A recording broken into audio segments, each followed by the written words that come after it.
Nowe przepisy biją w magazyny energii w Polsce. Dronopad uderza znów w rafinerie rosyjskie.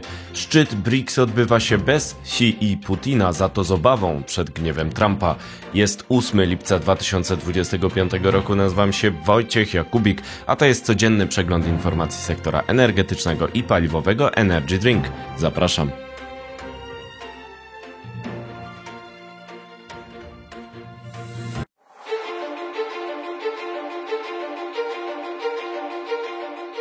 Partnerem kanału Energy Drink jest Orlen. Zaczynamy jak zawsze od informacji dnia. Powrót dronopadu i szansa na uderzenie USA w Rosję. Dron ukraiński zaatakował rafinerię w Rosji. Ten przypadek sugeruje, że Amerykanie dają zielone światło i są gotowi zwiększyć presję na Rosjan. 7 lipca doszło do ataku dronów ukraińskich na rafinerię Ilski w Rosji. Stało się to niedługo po rozmowie telefonicznej prezydenta Donalda Trumpa z jego ukraińskim odpowiednikiem Wołodymyrem Zełeńskim. Rafineria Ilski to ważny zakład w regionie krasnodarskim Rosji. Jego moce przerobowe to 6 milionów ton ropy rocznie. Zaopatruje ona m.in. flotę czarnomorską stacjonującą obecnie w Noworosyjsku, gdzie znajduje się terminal naftowy. Nie ma potwierdzenia skuteczności tego dronopadu, choć media ukraińskie sugerują uderzenie w kluczową instalację na terenie rafinerii Ilski. Jednak ten przypadek pokazuje zmianę podejścia. Warto dodać, że 1 lipca Ukraina użyła 3 dronów do ataku na Saratow Org Zintes JSC. To rafineria w miejscowości Saratow w Rosji, znajdującej się około 1500 km od terytorium Ukrainy. Celem było ograniczenie zdolności militarnych Rosjan. Dronopad Ukrainy ustał na wniosek Donalda Trumpa, który został prezydentem USA w styczniu 2025 roku. Ostatnie ataki na rafinerie rosyjskie zostały odnotowane pod koniec marca. Źródła Kyiv Post sugerują, że wywiad wojskowy Ukrainy wziął odpowiedzialność za atak na rafinerię Ilski z 7 lipca. To powrót do działań, które według Reutersa przyniosły Rosji spadek mocy przerobowych o 10%. Trump oczekiwał od Ukrainy zaangażowania w rozmowy z Rosją na temat zawieszenia broni. Propozycja bezwarunkowego przerwania walk została złożona wspólnie przez Biały Dom i Kijów 28 kwietnia, ale pozostała dotąd odrzucona. Tymczasem Kijów intensyfikuje dronopad w Rosji. Ataki Ukrainy obejmują nie tylko rafinerię oraz sektor ropy i paliw Rosji. Doszło już do 6 tajemniczych wybuchów na tankowcach odbierających ładunki w naftoportach rosyjskich na Bałtyku. W ostatnim czasie Ukraińcy atakują także fabryki broni i inne obiekty strategiczne w głębi Rosji, sugerując wzrost możliwości sabotażowych oraz większą swobodę działania. Nie jest jasne, czy to działania konsultowane z Białym Domem rozczarowanym postawą Rosjan w rozmowach. Co dalej? Nie jest jasny los nowych sankcji USA wobec Rosji. Ostatnie tego rodzaju zostały przyjęte na koniec prezydentury Joe Bidena. Od tego czasu nie było nowych restrykcji amerykańskich wobec Rosjan.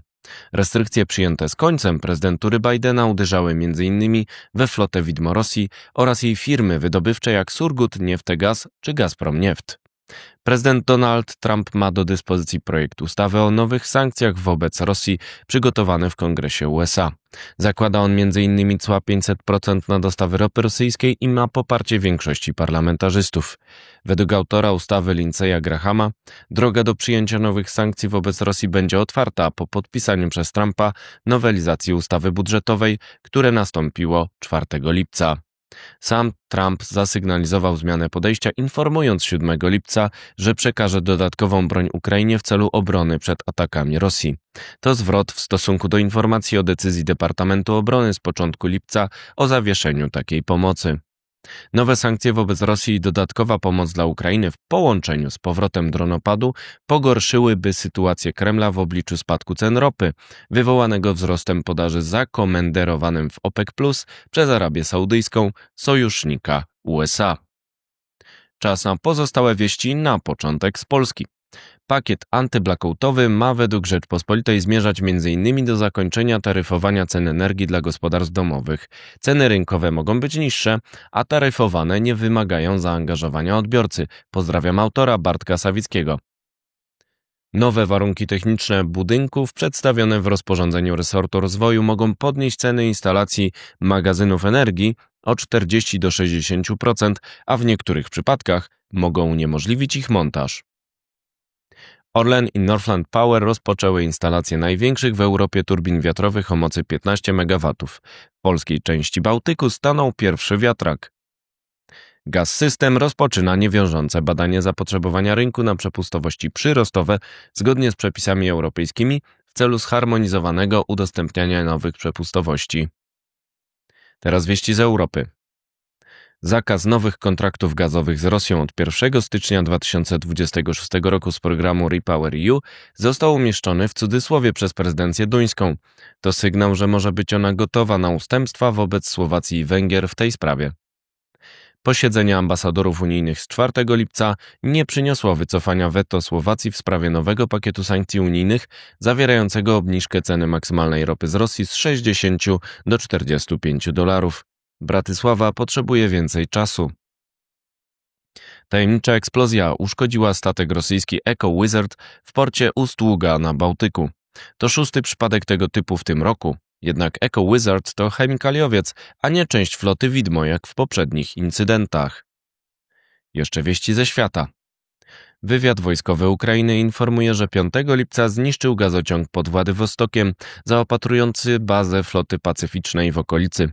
Ukraińcy przekonują, że Rosjanie czasowo wyłączyli internet w regionie, aby ukryć incydent. Siły zbrojne Izraela kasują przetarg na samochody elektryczne BYD ze względu na obawy, że przekazują dane do Pekinu, stwarzając zagrożenie wyciekiem strzeżonych informacji. Szczyt BRICS w Rio de Janeiro odbył się bez Władimira Putina i Xi Jinpinga oraz bez dyskusji o usunięciu prymatu dolara. Uczestnicy przekonywali, że nie są przeciwko Ameryce. Wcześniej Donald Trump groził im cłami. To wszystko w materiałach przygotowanych dzisiaj, następne oczywiście już jutro, więc zapraszam Państwa serdecznie. Do zobaczenia, do usłyszenia.